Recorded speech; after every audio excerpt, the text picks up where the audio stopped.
성경은 성도를 규정하기를 이 세상에 살지만 이 세상 사람만은 아니라 그렇게 말씀을 합니다. 그러므로 땅 위를 걷지만 땅만 보고 살아서는 결코 안 될 것입니다. 하늘을 볼 줄 알아야 됩니다. 하늘을 볼 줄 알아야 된다. 그러니까 공중을 이렇게 딱 쳐다보면 되는가? 이 하늘이 아니고 하나님 나라를 말씀하고 있는 것입니다. 오늘을 살고 있지만 내일을 향해 살아야만 합니다.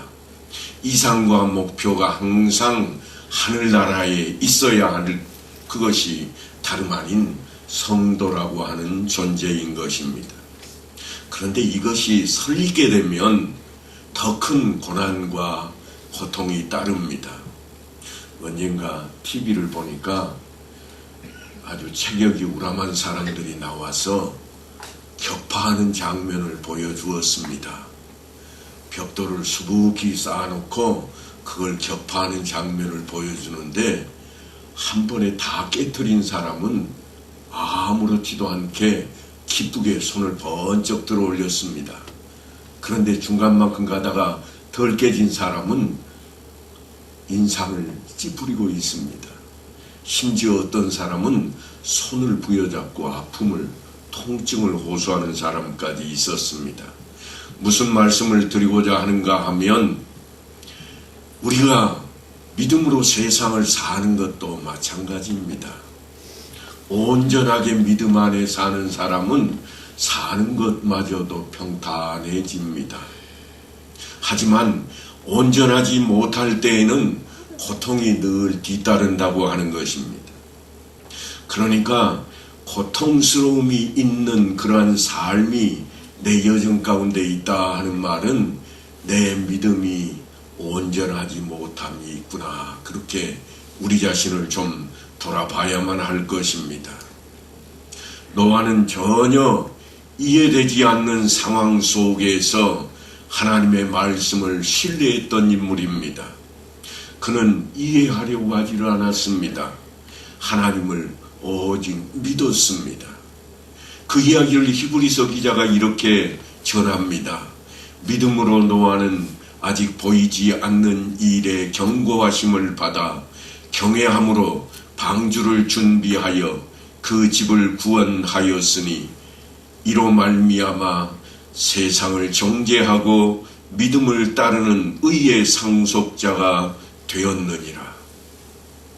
하나님께서는 하나님을 신뢰하는 사람, 그런 사람을 받아들이고 또한 그런 사람을 인정하신다고 하는 말씀입니다. 그래서 이 세대에서 네가 내 앞에 의로움을 내가 보았음이니라 하고 노아에 대해서 하나님께서 평가하고 있습니다. 우리가 신뢰하면 하나님께서도 우리를 신뢰하실 것입니다. 우리가 불신하면 하나님께서도 우리를 불신하게 될 것입니다. 하나님께서 홍수를 경고하셨을 때 땅에는 전혀 홍수에 대한 징조가 없었습니다. 방주를 만드는 동안에도 그들은 그런 징조를 아무것도 발견하지 못했습니다. 그러다 보니까 세상 사람들은 먹고 마시고 잔치를 배설하고 사는데 여념이 없었습니다. 방주를 만드는 동안 노아는 하나님을 신뢰했고 하나님 뜻대로 모든 것을 이루어갔습니다. 그는 배를 만들 줄 아는 뱃사람이 아닙니다. 동물들을 조련할 줄 아는 조련사도 아니었습니다. 오직 하나님께서 명령하신 대로 그 말씀을 따라서 방주를 만들었고 방주에 동물들을 태웠습니다. 불평하지 않았고 하나님 말씀을 따랐던 인물입니다. 한마디로 전적으로 신뢰했던 인물입니다. 하나님께서는 때로 우리에게 명령을 하시면서 그 이유를 설명하지 않으실 때도 있습니다. 믿음의 사람 아브라함의 이야기입니다.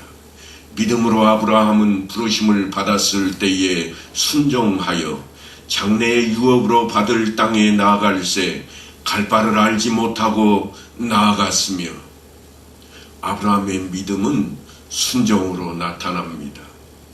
알고 나서 이해하고 나서 하는 그러한 모습을 순종이라고 말하지 않습니다. 우리가 따를 수 없을 때 의지하고 따르는 것을 순종이라 그렇게 말합니다. 믿음으로 이해에 이를 수는 있지만 이해로 믿음에 이를 수는 결코 없습니다. 그러니까 이해하기 위해서 이해를 하고 순종하려고 할 것이 아니라 순종함으로 이해를 해야 할 것입니다.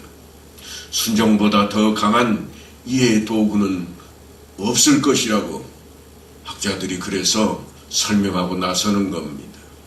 하나님을 신뢰하는 것이 마음에 비중을 둔 적용이라면 말씀에 순종하는 것은 그 행동에 무게를 둔 적용이라 말할 수 있습니다. 그러니까 우리는 믿음만이 아니라 믿음과 함께 반드시 실천이라고 하는 행동을 뒤따르게 해야만 합니다. 그걸 마음에 품어야 됩니다. 전적인 신뢰와 말씀에 대한 순종이 하나님의 마음을 헤아리고 사랑하는 자의 신앙적인 태도가 될 것입니다. 오늘 우리가 읽었던 본문 말씀을 현대어 성경은 이렇게 번역을 해 놓았습니다. 이제는 더 이상 여러분의 나약한 육신을 죄의 지배에 내맡겨 육신의 욕망에 빠져 들어가게 해서는 안 됩니다. 여러분은 육신의 한 부분이라도 죄에 내맡겨 악의 도구가 되게 하지 말고 죽은 자 가운데서 살아난 자처럼 여러분을 전부 하나님께 드려 의로운 일에 쓰일 도구가 되게 해야 합니다. 죄가 다시 여러분 주인이 될 수는 없습니다. 이제 여러분은 율법의 속박을 받으며 사는 죄의 노예가 아닙니다. 여러분은 하나님의 은혜로 자유로운 몸이 되었기 때문입니다. 우리가 알기 쉽게 이렇게 풀어놓은 성경을 보면 우리로 하여금 죄에서 떠난 그 자리를 뒤돌아보지 말 것을 요구하고 있습니다. 그러기 위해서 우리는 하나님께 몸도 맡기고 마음도 맡기고 생각도 맡기고 모든 것을 맡기라고 하는 것입니다. 모든 것을 맡기라 하는 이 말씀은 하나님 앞에 모든 것을 항복하라고 하는 말씀입니다. 그러니까 예배라고 하는 것은 하나님께 항복하는 것을 말합니다. 제가 여러 차례 말씀을 전합니다만 예배라고 하는 것은 하나님을 주인으로 내가 종이 되는 자리를 인정하는 겁니다. 이게 예배요, 우리의 신앙이요, 우리의 존재 가치인 것입니다. 다른 사람에게는 항복할 때 기분이 나쁘지만 하나님께 항복하는 자리는 우리에게 소망을 가져다 줍니다. 행복을 가져다 줍니다. 끝까지 하나님께 항복하지 않는 사람은 결국은 실패하고 말 것입니다. 하나님께 항복한 사람이 인생에 성공한 사람이라면 항복하지 아니하고 자기 자신을 끝까지 내세우는 자는 실패한 인생이라 말할 수 있습니다. 비록 권력이나 명예나 부유함이 없다고 할지라도 하나님 안에 있는 삶이 성공한 삶이 되는 것입니다. 우리는 요셉의 이야기를 통해서 그 부분을 너무나도 많이 들어왔습니다.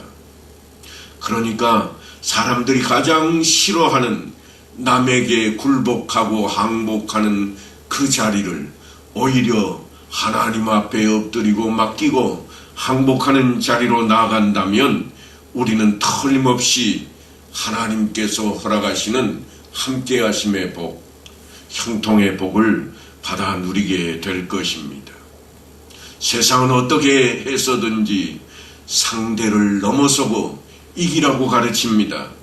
오늘날과 같은 경쟁 사회의 도덕률은 남보다 더 강해지고 남을 이기고 우뚝 서는 것이 미덕이라 그렇게 가르칩니다. 남보다 더 나은 것을 가지고 있어야 하고 남보다 더 높은 곳에 있어야 하고 남보다 더 많이 가져야 그것을 삶의 귀한 존재 가치라고 여기는 그것이 다름 아닌 세상입니다. 하지만 하나님 앞에 우리가 나서는 것은 그러한 것이 결코 아닙니다. 우리가 이룰 수 없는 그 모든 것들을 하나님께 맡기고 엎드리는 것을 이야기합니다. 그래서 우리 지체를 불의의 병기로 죄에 맡기지 말고 의의 병기로 하나님께 맡기라. 그렇게 사도 바울은 권고하고 있는 것입니다. 이것은 우리의 지체가 하나님께 드려지는 것이 마땅하다. 그러한 말씀입니다.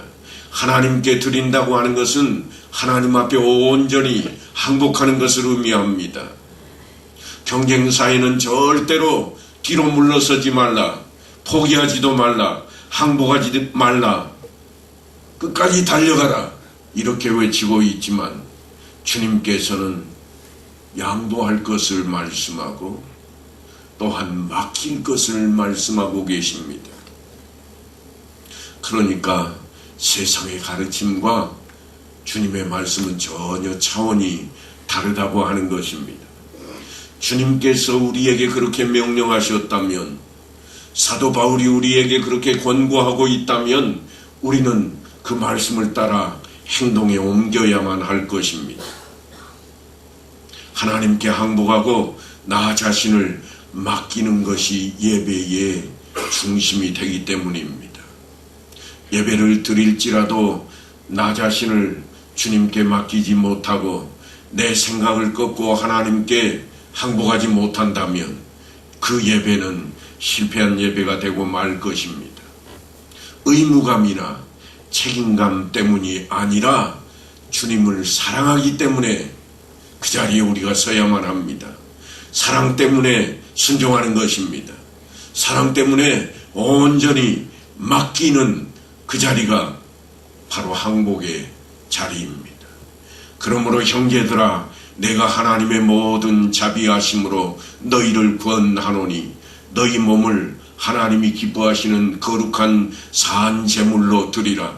이는 너희가 드릴 영적 예배니라. 다 맡기는 것이 예배의 완성이라. 사도 바울은 그렇게 우리에게 교훈하고 있습니다. 남은 것이 있다면 산제사가 아닐 것입니다. 다 맡기지 않으면 항복이라고 말할 수가 없습니다. 그런데 다 맡기고 항복하는 것을 사람들은 즐겨하지 않습니다. 아니, 매우 싫어합니다. 그것을 해야 하는 자리가 하나님 앞에 선 우리의 자리이니 세상은 그것을 결코 원하지 않을 것입니다. 그래서 하나님 앞에 서는 것은 하나님을 주인으로 우리가 종의 자리로 서야만 된다고 하는 것입니다. 하나님께서는 그런 우리를 사랑하십니다. 불꽃 같은 눈동자로 살피시며 보호하실 것입니다. 우리의 삶에 대한 아주 놀라운 계획을 가지고 우리를 이끄시는 분이십니다. 노하기를 더디하시고 사랑하시되 자신을 죽음에 내어주면서까지 사랑하심으로 우리를 하나님 나라로 이끌고자 하시는 주님의 그 마음을 우리가 헤아려야 합니다. 그래서 하나님 앞에 우리의 몽땅 모든 것을 드리라고 하는 주님의 말씀 앞에 엎드려야 할 것입니다. 그런데 하나님께서는 우리가 드리는 것을 강제로 드리라고 말씀하시지 않습니다. 자원하는 마음으로 드리라, 그렇게 말씀합니다. 하나님 앞에 순종하는 것은 자발적이어야만 합니다. 하나님은 거친 폭력을 사용해서 우리가 그렇게 되도록 명령하지 않으십니다. 우리는 아브라함의 믿음을 볼 때에 하나님의 명령을 받고 절대자의 그 명령 때문에 끌려가는 모습처럼 보입니다. 바로 그럴 때 하나님께서 아브라함에게 백세에 얻은 독자 이삭을 제단에 바치라고 명하십니다. 이것은 자발적인 복종을 의미하는 것입니다. 아브라함이 순종하고 나설 때 하나님께서 이제야 내가 너를 알겠다. 자발적인 순종이 온전한 순종인 것을 말씀하고 있는 것입니다. 그러니까 하나님께 우리의 삶을 맡기라고 하는 것은 강요가 아니라 권면입니다. 주님은 우리의 독재자가 아니라 구세주입니다. 주님은 우리의 상사가 결코 아니라 친구가 되십니다. 독군이 아니라 우리의 리더가 되시는 분입니다. 그러니까 성도는 주님의 노예가 결코 아닙니다. 종이라고 이야기하니까 그러면 노예 신분인가 생각하시겠지만 그런 자리가 아닙니다. 하나님께서 재차 말씀하실 때 너는 내 아들이라 양자를 삼으십니다. 종의 자리에 있는 우리를 양자로 삼으시는 그 하나님, 그러니까 우리에게는 노예와 같은 그런 자유가 없는 자리가 아니라 차라리 진리 안에서 자유로운 인생이 되는 것입니다. 그 자유를 가지고 하나님께 우리의 온 모든 것을 맡기며 엎드려 항복하는 것입니다. 싸움에서 진 패장은 있어도 그는 결코 기쁨으로 항복하지는 않습니다. 그러나 주님 앞에 선 성도라면 하나님 앞에 항복할 때 기쁨으로 엎드리게 되어야만 합니다. 자발적으로 그렇게 되는 것입니다. 사도 바울은 그 이야기를 이렇게 전합니다. 내가 그리스도와 함께 십자가에 못 박혔나니 그런즉 이제는 내가 사는 것이 아니요 오직 내 안에 그리스도께서 사시는 것이라. 이제 내가 육체 가운데 사는 것은 나를 사랑하사 나를 위하여 자기 자신을 버리신 하나님의 아들을 믿는 믿음 안에서 사는 것이라. 자신 스스로 자신을 죽이고 자기 안에 그리스도를 살게 하는 것이 바로 항복이라고 사도 바울은 우리에게 그 자리를 소개하고 있습니다. 그 누구도 이런 일을 강제로 행하게 할 수는 없습니다.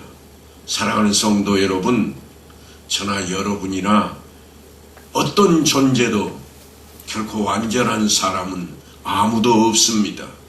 하나님보다 능력이 있는 사람이 결코 없습니다. 절대적인 진리를 가지고 있는 사람도 아무도 없습니다. 아무리 훌륭한 이론도 철학도 경험도 하나님 앞에서는 무용지물과도 같습니다. 그것을 우리는 인정해야만 합니다. 그리고 하나님께 백기를 들고 납작 엎드려야 할 것입니다. 물에 빠진 사람을 건져낼 때 가장 좋은 방법이 무엇이라고 구조대에서 가르치는가 하면 기진맥진해서 힘이 다 빠질 때 구조하라, 그렇게 가르칩니다. 힘이 있으면 그가 구조자까지 붙들고 함께 죽게 만든다는 것입니다. 별것 아닌 것 같은 이야기지만 놀라운 경험입니다. 하나님 앞에 우리가 다가설 때 내가 뭔가 붙들 힘이 있을 때 하나님께서 우리를 도우시지 않습니다. 내가 할 수 있다. 그때 우리는 어떻게 생각하는가? 하나님은 필요하지 않다고 생각합니다. 아니, 그 생각을 하지 않습니다. 하나님조차 생각이 나지 않는 것입니다. 하나님 앞에 엎드릴 생각이 도무지 나지를 않습니다. 우리는 언제 엎드릴 생각이 나는가? 내가 힘이 없다고 느껴질 때, 더 이상 내 힘으로 안 될 때 아무것도 아니라고 생각할 때 우리는 엎드리고 눈물을 펑펑 흘리고 통에 자복하고 나서는 겁니다. 하나님은 그때 작은 자 가운데 큰 것을, 없는 것 가운데 많은 것으로 우리 앞에 다가오시게 될 것입니다. 그러므로 하나님께 우리는 항복해야만 되겠습니다. 우리의 믿음은 하나님 앞에 모든 것을 맡기고 드리는 순간에 온전해진다. 이게 사도 바울의 놀라운 가르침입니다. 기독교 역사에서 가장 뜨거운 논쟁거리가 무엇이었는가 하면 믿음으로 의롭게 되느냐 아니면 행함으로 의롭게 되느냐 하는 것이었습니다. 하지만 사실은 이 논쟁은 이미 종집을 찍어놓은 논쟁입니다. 그 어느 하나도 온전하지 않기 때문입니다. 어느 학자가 어떤 주장을 하느냐가 중요하지 않습니다. 어느 교단이 어떤 것을 주장하느냐 그게 중요하지 않습니다. 중요한 것은 무엇인가? 하나님께서 부족한 가운데 온전함으로 우리를 붙드신다고 하는 것입니다. 영혼 없는 몸이 죽은 것 같이 행함이 없는 믿음은 죽은 것이라 야고보가 이야기했던 내용입니다. 우리는 흔히 이 이야기를 대하면서 행함이 없으면 믿음이 아니라 생각하겠지만 아니요. 믿음으로 구원을 얻는다고 하는 그 말씀 속에도 이미 우리의 행동을 요구하고 있습니다. 야고보만 그렇게 이야기하는 게 아니라 바울도 늘 그렇게 이야기해 왔습니다. 믿음으로 말미암아 구원에 이른다고 말은 그렇게 쓰여 있어서 우리가 혼동하기 쉽지만 그 믿음이라고 하는 것이 무엇을 요구하고 있는가? 믿음은 들음에서 나고 들음은 그리스도 예수 그리스도의 말씀으로 말미암는다고 이야기하며 입으로 시인하고 행동으로 옮겨야 할 것을 뒤어 이야기하고 있기 때문입니다. 사랑하는 성도 여러분, 우리 인생은 어느 누구도 온전하다 말할 수 없습니다. 그러니까 우리의 믿음 또한 그냥 온전하다 그렇게 말할 수가 없습니다. 온전해지기 위해 우리는 늘 나서야 합니다. 그 자리가 어떤 자리인가? 믿음과 행함이 다 있는 자리입니다. 사람은 생각하는 존재입니다. 그러니까 생각에 의해서 움직입니다. 생각을 다른 말로 바꾸면 그것은 정신이라 말할 수 있을 것입니다. 정신이 없는 행동을 한다면 그런 사람을 우리는 미친 사람이라 그럽니다. 행동을 할 때 무엇이 있어야 되냐? 정신이 있어야 됩니다. 정신 차려야 됩니다.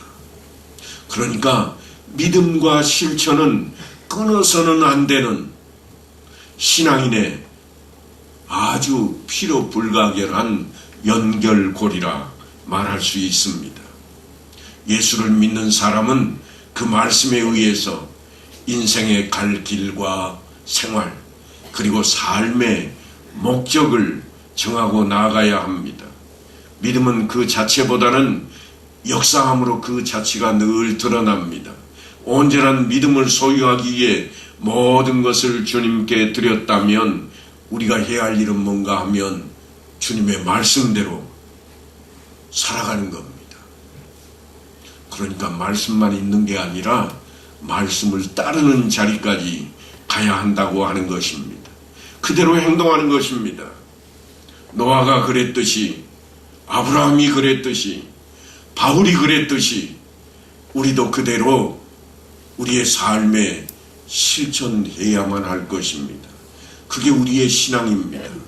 온전한 믿음을 위해 하나님 앞에 항복하는 자리로 모두 나아가는 성도들 되시기를 간절히 축원합니다.